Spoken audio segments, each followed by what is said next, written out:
First at 4, it is a COVID-19 turning point. The first doses of a vaccine arrive in Metro Detroit. We're tracking this massive effort to protect Americans from the virus. Paula. Well, Devin, of course, the vaccine was made in Michigan, but now it is in Michigan hospitals. And we are with the Michigan woman who's been in charge of distribution as she escorts some of the first doses to one of our local hospitals. All right, Paula, also Michigan's presidential decision. This is normally a rather routine procedure, but the 2020 election has been anything but routine. We'll have the latest coming up from Lansing. Let's turn to Ben. Hey, Devin, flakes are flying out there in some spots, but don't expect a lot. And this is maybe all we see this week. Find out what's going to be in its place right now. First at 4. Live from downtown Detroit, home of WDIV and Click on Detroit, Local 4 News First at 4 starts now. Good afternoon, I'm Devin Skillian in for Karen today. This is the moment millions of people have been waiting to see, the very first American receiving a coronavirus vaccine in New York, a scene that will play out in all 50 states, including here in Michigan. At this hour, we're still waiting for the first photos or video of patients getting the vaccine in our state, but the first doses have been arriving since this morning at facilities in Metro Detroit. It does take some time, though. The vaccine has to be thawed before it can be administered. As the vaccination program, though, gets started, the state of Michigan reporting 7,200 new cases of the virus. That number, though, a 2-day total for Sunday and Monday. State also reports another 90 people have died from COVID. We've just learned the total number of deaths in the United States has now topped 300,000. Paula Tutman has been talking with a member of Operation Warp Speed for weeks, and she joins us with a progress report on this Monday. Paula. Hi, Devin. Yeah, it's really exciting to see Marion Wicker, who was right there. She's been in Washington, D.C. She came back to Michigan because she wanted to see the fruits of her labor. Yes, there are still lots of questions about this vaccine. No doubt about it. But also, a lot of people are hoping that this answers their hopes and prayers. I hear of a package you want. The vaccine arrived at Michigan Medicine at University of Michigan in Ann Arbor just around 9 this morning. There you go. Marion Wicker, a Warren resident on loan from TACOM to Operation Warp Speed, who's been working on logistics for months. I flew in with my companion here, Colonel Mike Post. Made the trip from Washington, D.C. to Portage, Michigan to oversee the first shipments. This was the actual packing up of the soft box, the thermal box that the vaccines were shipping in. So it was filling the bottom of the box with dry ice, putting the vaccines in, filling the top with dry ice, alerting the temperature logger, and then sealing the box. She then drove to Ann Arbor to get a sense of how the planning and actual execution was going. There you go. Now you're going to see the... pull the box out. Yep, okay. Leave it there.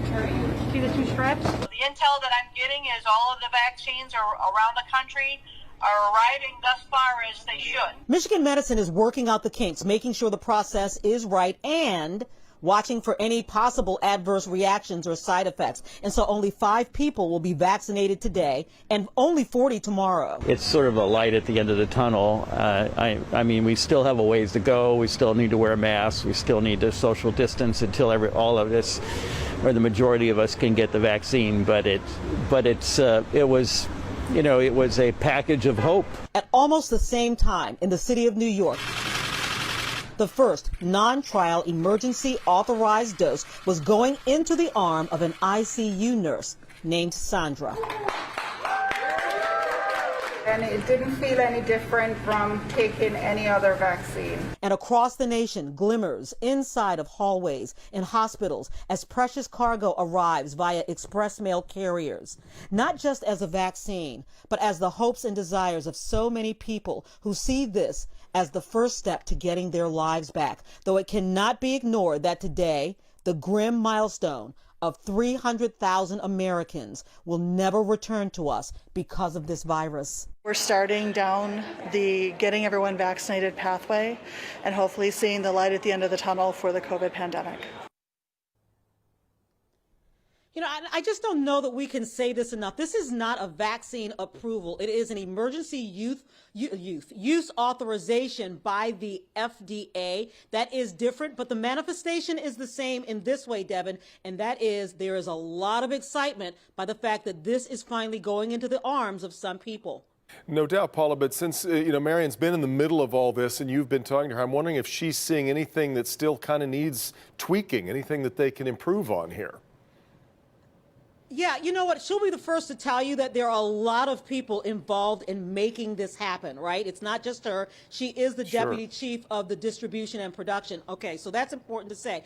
But in following this from Washington, D.C. to Portage to Ann Arbor, she did notice that there were maybe some communication things that need tweaking in terms of communicating with some of the hospitals when they might actually be receiving some of these vaccines. Keep in mind, she is now on her way back to Washington, D.C. because Moderna is being heard on Thursday. Right. And she needs to start working on that. And so hopefully she can apply some of those fixes. Which is its own then sort of parallel logistical odyssey to go through as well. Yeah, all right, Paula. Our coverage of the vaccine will continue here at 5 o'clock this evening. We're going to bring our Dr. Frank McGeorge into the conversation to answer some of the questions that you might have about the vaccine. Also, now that it is starting to become available, Help Me Hank has a warning about how scammers might try to take advantage of the situation. We'll have what you need to know there, and we'll of course bring you continuous updates on the coronavirus page at clickondetroit.com. All right, today is a key moment in America's tradition of democracy and a peaceful transition of power. From coast to coast, the Electoral College is meeting to formally vote for the next president of the United States as required by the U.S. Constitution. Kimberly Gill in the newsroom show us how things have played out in Lansing. Kim. Hi, Devin. Good afternoon. President Trump and his supporters have waged an unsuccessful effort to question and to overturn Michigan's presidential results. And today, there were no real surprises as Michigan electors confirmed Democrat Joe Biden has won the state's 16 electoral votes. The electors have unanimously cast 16 votes for Joseph R. Biden. Now, normally the electoral meeting is a quiet formality as the state's popular vote determines how the electors cast their ballots. But this year, there were questions about if and how the results might be changed. Leading Republicans were even called to the White House a few weeks ago. They denied they ever discussed the election with President Trump. In the end, Michigan's electoral votes were cast for Democrats, President-elect Joe Biden and Vice President-elect Kamala Harris. Governor Whitmer was on hand as the process got started. Michigan has chosen a clear winner for the office of President of the United States and for every elected office up and down that ballot. The people have spoken. It was a safe, fair, and secure election. It was the kind of election our founding fathers envisioned when they created this democracy and built this country. And after today, the results will be final. Now, there was a little bit of drama before the vote. There were very few protesters, but one state Republican lawmaker made some comments about a, quote, Hail Mary attempt to intervene in the process. He's in a little bit of trouble now. We'll have that part of the story coming up when you join us for Local 4 News at 5. Until then, Devin, we'll send it back to you. KG, we'll see you then. Yep. Well, it's a new day for the UAW. Meanwhile, federal prosecutors have reached a settlement with the union in the wake of the ongoing corruption scandal. The new reform agreement includes the appointment of an independent monitor to try to combat fraud. That monitor will stay in place for 6 years to watch over the union's finances. The proposed deal would allow members to decide if they will vote directly on the union's leadership. An investigation into bribery and embezzlement in the UAW's upper ranks has led to now 15 convictions, and that includes 2 former union presidents. Our goal has been a simple one: provide justice to the members of the UAW. This will not fully happen until the members and their families have a restored faith in the union leadership, until the workers trust that their leaders will put the interests of the membership above all other considerations. Today's agreement is another step in advancing toward that goal. Now, Schneider went on to say current UAW President Rory Gamble is not a target of its investigations. The deal, though, does still have to be approved by a federal judge. Detroit-based TCF Bank and Huntington Bank shares are merging to create what they call a Midwest powerhouse bank. We heard about the deal last night, and today officials shared why they're so excited about it. TCF will bring 1.5 million consumer customers to the combined organization, which plays into our consumer banking strengths. We're excited about the opportunity to introduce these new customers to our distinguished product set. The merger is worth $22 billion. The company is going to have dual headquarters both in Detroit and Columbus, Ohio, but the TCF branding is going to disappear, which means the TCF Center in Detroit will be renamed the Huntington Center.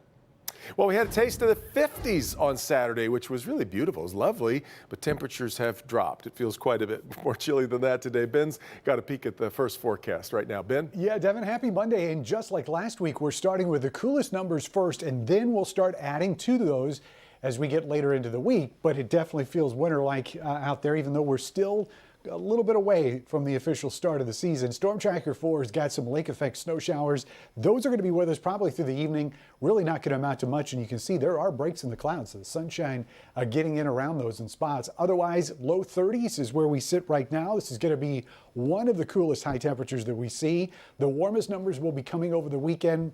Do not expect the 50s. I'll just preface the forecast with that. Quick hitter there midweek, and then another round of rain and snow possible for the weekend. We'll run it all down for you in just a few minutes. Devin? Okay, Ben. Still ahead, the battle in Congress over COVID relief. Are two bills better than one? We'll talk about that idea.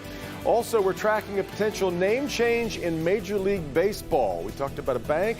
How about the Cleveland baseball team? Also, the connection between big waves in this major city with what's happening in outer space. We've got news from across the country next.